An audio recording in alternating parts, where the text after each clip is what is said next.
In moderation, gaming can be beneficial, but how about in excess?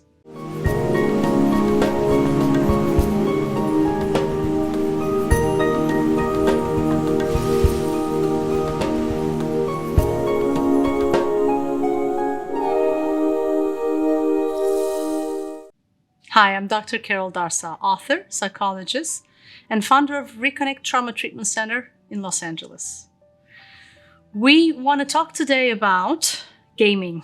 Yes, well, let's talk about first why I said it can be beneficial, right? I'm actually going to especially talk about adolescents because during the pandemic, the mental health among adolescents and the young adults have declined the worst according to the statistics. So, well, it helps with actually hand-eye coordination. It improves the IQ among young people. For adults, it's used in military training, for any educational purposes, really among students, any level of students. So it has a lot of benefits. And actually, I think during pandemic, one of the benefits, which is something we haven't thought of before, is it helped young people to socialize with each other. When they couldn't leave their house, they were still socializing through gaming, because a lot of the gamings are sort of cloud-based, right? So they can play.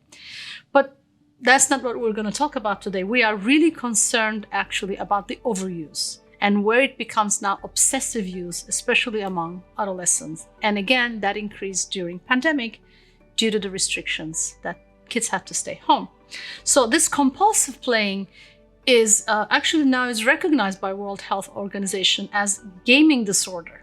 So American Psychological Association doesn't have it as a disorder yet, but it is something that's become much more out in the media. People are very much aware of the seriousness of this situation, and it's a huge concern for parents. If you're a parent yourself, you know what I'm talking about for sure. So it becomes actually a disorder when it really starts impairing the person's life. So I'm going to talk about sort of the signs of when I would call this an addiction versus when a person is just playing. Because we're not saying don't play, right? We're talking about the obsessive compulsive part. So when you see that adolescents are actually making the games much more important than any other parts of their lives, is when you should be really concerned about. So they can't actually literally stop the game, right? So this is when you can actually consider as a mental health condition for adolescents, because it also causes secondary issues such as sometimes addiction to substance abuse, depression, anxiety, irritability, just sort of mood swings and inability to function at school or at work, isolation. So there's a lot of different kind of signs that come as a secondary effect to gaming. And that's when, again, we become very concerned. So I want to give you some numbers, which I think is fascinating. In 2020, the market size with the video games reached $90 billion. Yes, so of course, whenever there's tremendous amount of money behind something, you are going to see that become an epidemic itself, because there's great marketing that pours money into this, and the more they sell, the more they want to sell, and the people who are creating these games are very, very smart, and they know how to lure the young people in. So it's just becoming a huge problem. Again, all around the world, there's right now 2.5 billion gamers. That is a huge number that's out there, right? And again, just remember that the people who develop these games are very smart, educated, and they understand how to market it. So the sales have just basically reached the roof. So a couple of other signs of addiction. Actually, this goes for any kind of addiction, but again, we're talking about game addiction, is the desire to stop, but inability to stop. See, this desire to stop might not be that common among adolescents, because if you talk to them, or young adults, if you talk to them, do you want to stop? They probably will tell you no. They're not even aware of the impact that it has on them. But if it's interfering with their life, they're not going to school or they're not going to work, and we're talking about hours and hours of playing, right? They're isolating. And again, we talked about some mood stuff, but there's also medical issues. Like they could have eye aches, headaches, stomach aches, back aches from sitting in a certain position, thumb aches are even like really just sort of postural issues. They could have migraines from looking at a screen all day, or sleeplessness, I should add that. One of the things that I noticed the most is the irritability. A lot of the games have has a very aggressive part to the game, where it's sort of about killing and fighting. And I met a lot of parents over the years that play, the same games that my kids play. I have adolescents myself, and the main complaint that I'm hearing is the kids just being really like aggravated and yelling at each other even, through online interactions. So if you see your kids having now more difficulty to relate to other people, right? So the isolation of it and difficulties to socialize because it's a different way. So that's where it would be considered now as an addiction. And again, if it's causing the teenager to eventually maybe turn into drugs. So those are the times where we are going to take this as a very serious concern. So here's one of the reasons why the gaming becomes an addiction. It's because of the brain, right? So what happens to the brain?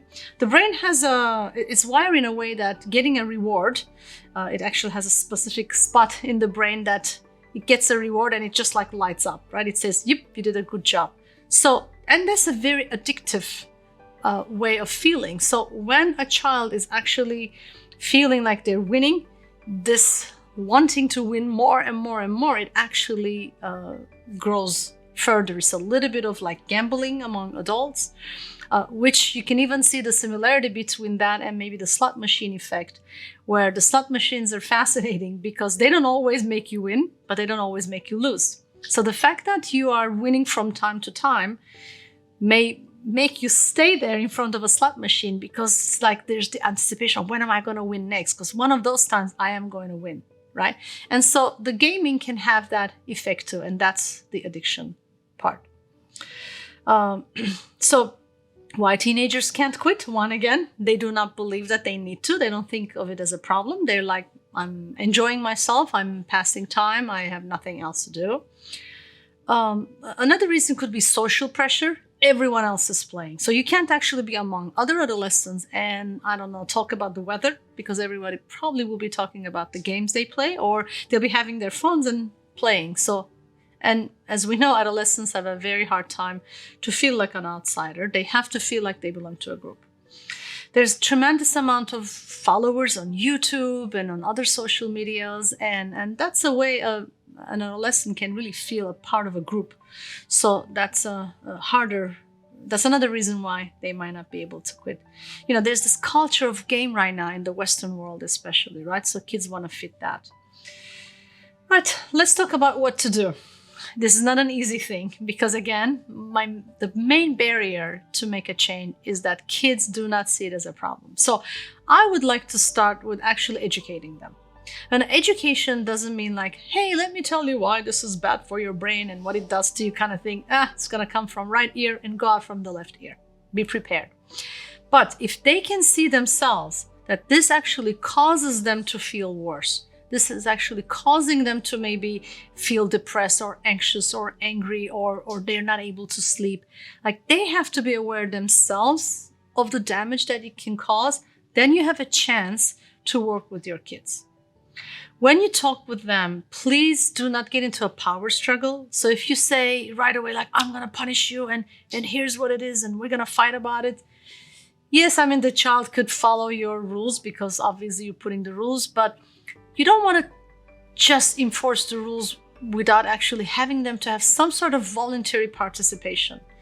Because when kids do things involuntarily, it's really a band-aid solution. It might just help in that moment, but if you are looking for a longer-term solution where the kids just are interested now in their well-being, right? Because they're going to be adults and they're going to live alone, and you're not going to be able to control them. You don't want an adult 18, 19-year-old at home just playing all day, because there's nobody that's going to enforce the rules. So really find ways to reach them, talk to them in a way they can understand and they can really relate. Watch for the denial, right? So if the kid is really, despite everything, is still in denial, you have a harder work in your hand. I prefer people to be honest, and even if they're still gonna follow their addiction, at least to say, you know what, I'm an addict, I'm a game addict, but heck, I don't want to quit it. I prefer that than people saying, I don't have a problem, I don't know what you're talking about. All right, so put boundaries, put rules, but along with that, I think what works better, because when they're younger, rules and more strict rules might work better, but when the kids are at least adolescents, I prefer to use a lot of rewarding system. So I know it's kind of going to sound like a bribing technique when I'm telling you, but if you can say to a kid, okay, if you do this and that, I'm going to give you this reward, right? So if you maybe, instead of playing, I don't know, so many hours, you're able to play this much hour, here's your reward. So then the kid again is much more intrinsically motivated to do something.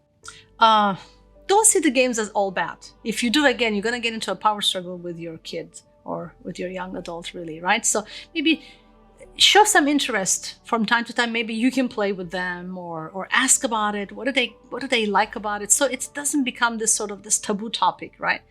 And then this way you feel like you're joining them. And then as you join, then you start talking about, and here's where it's bad and here's how it's excessive, right? So again, we are not wanting to create a power struggle. Take them out. Teenagers many times do not want to hang out with their parents. Maybe not yours, but most of the time. So find the ways for them to hang out with you. Find an interest so that you can take them out. Even if they say they don't need you, actually, teenagers still need you as a parent. They want to spend time with you. They want to talk to you. They want to hang out with you. So find one-on-one quality time if you have more than one kid. Separate them and have quality time. The quality time is an amazing resource of love, and that's how a person actually learns to love themselves and become a healthy adult. Exercise is a great one. When you exercise, invite them, exercise with them, go for a bike ride, go for walks, play basketball, play ping pong. Just really, the more relational you can become with your child, the more interested they might be. Yes, it's an important one. Reduce the hours gradually rather than being, again, a strict cold turkey kind of approach. So if they're playing so many hours, just start reducing maybe 1 hour at a time until maybe you both can come up with the right amount of time. And you can negotiate that with your child, right? Ask them how many hours you think you should be playing a day, right? And you give your opinion as a parent, hear your child out, have a democratic talk, right? Which means it's reasonable, everybody gets to vote, but of course, ultimately, you are the parent. You make the last decision is your wording, but it's very important to listen to your kids. And if it's very severe, where you're not able to reach your child, and especially if they're going into really severe many hours of playing, and you're seeing them depressed, they don't get out of bed. You should seek out professional help. There are people now specialized in that.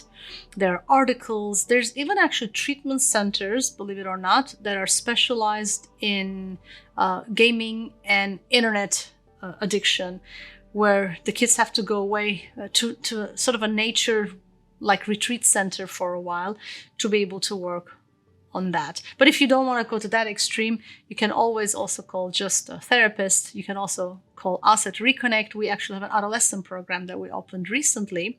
And we can help them regulate their emotions so that they really learn how to calm themselves down. And that could often help with any sort of addiction. Just remember that addictions are often masking other kind of painful feelings. So as a person learns how to tolerate their feelings, they might be less inclined to play, compulsive games.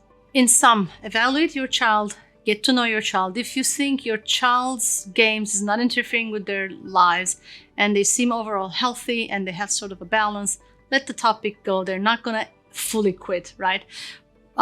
Just watch for the signs that I mentioned and seek help if you need it. If you have any questions, please write your comments below. I will answer them. And thank you again for watching. And remember, trauma equals disconnect, healing equals reconnect. Stay connected.